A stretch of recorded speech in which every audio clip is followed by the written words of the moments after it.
you are, Bertie. Are you well, love? Oh, I'm not well at all, Mary. Me heart is only broken. Why, love? What's up with you? It's our new neighbours, Mary. They moved in only last week. Oh, Bertie, they're not foreigners, are they, love? I'm afraid so, Mary. Now, I'm not a racist, Of course you're not, love. but there's two of them after moving in with a ganzy load of kids running around the place like little antichrists.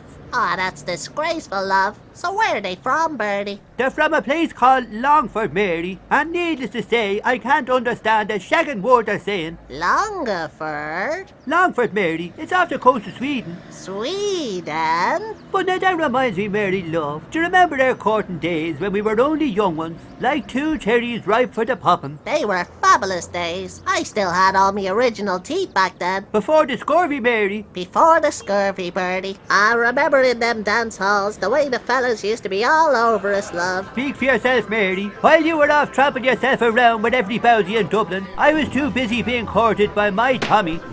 Well, there was that Chalky McGee. Do you remember him? Wasn't that the one who couldn't turn his head? No, love. You're thinking of his brother Jean-Luc. And then, of course, there was little Mickey Whistler. You know he's called Michelle now, don't you? Yeah, well, I always had me suspicions. No shagging fear of being taken advantage of by him. Oh, but wasn't that always a worry back then, love? Because, you know, we couldn't get our hands on any of them contraceptions like they can nowadays. The only birth control we had back then was concealing a house brick in our handbag. Ah, innocent days. And then, of course, there was my one true love, my wonderful Jean-Luc. Now, he was lovely. Blonde, flowing locks of silken hair, eyes of azure blue, piercing yet tender. And he had a fabulous little arse on him as well. So where did you meet him, love? I actually met him at the Irish Nail Fanciers dinner dance of 1959. I was there exhibiting me prize-winning Connemara colt, Gavin, and he was showcasing his Parisian stud, Pierre. Now that reminds me, love, I'm sure there's something I'm supposed to give to you. Fake it anyway, it'll come back to me in a minute, love. Tell me more about Jean-Luc. Oh, he was so romantic. He'd take me out for intimate candlelit dinners and then a movie. Well, personally, I never bothered with any of that nonsense, Mary. I was more than happy to be at home with my Tommy and the children. Oh, me and Jean-Luc often talked about having 5 kids in 3 years, just like you and Tommy. Really, love? Did he ever, you know, boldly go where no man had ever gone before? Never, on a very thought.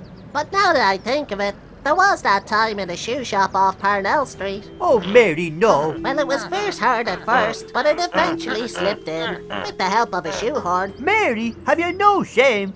Oh, Bertie, Jean-Luc was my one true love. Well, if he was so shaggin' great, where is he now? He more than likely ran off with some horse-eating French hussy. Oh, I don't know, Bertie. He never even said goodbye. Well, you were heavily sedated the weekend he disappeared, love. I remember that weekend. I was laid up in hospital with a savage dose of swine fever. I don't feel too bad, love. At least the vet saw to you straight away. That's not the point. When I came to, Jean-Luc was gone. Oh, shite, now that reminds me what it is. I knew there was something I was supposed to give to you, love. There you go. The night that Jean-Luc left, he asked me to give this letter to you. A letter from my Jean-Luc?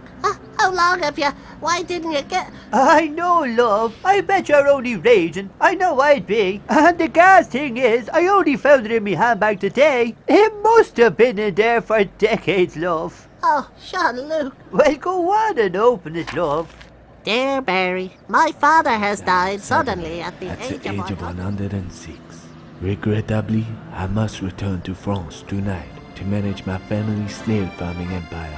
Come to Paris, my love, and become my wife. I will await your answer on top of the Eiffel Tower.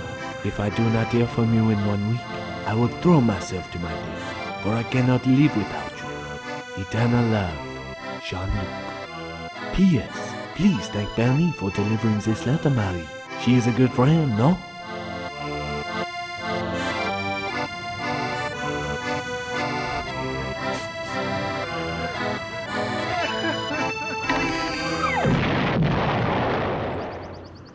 Well, what did he say, love? Do I hear wedding bells?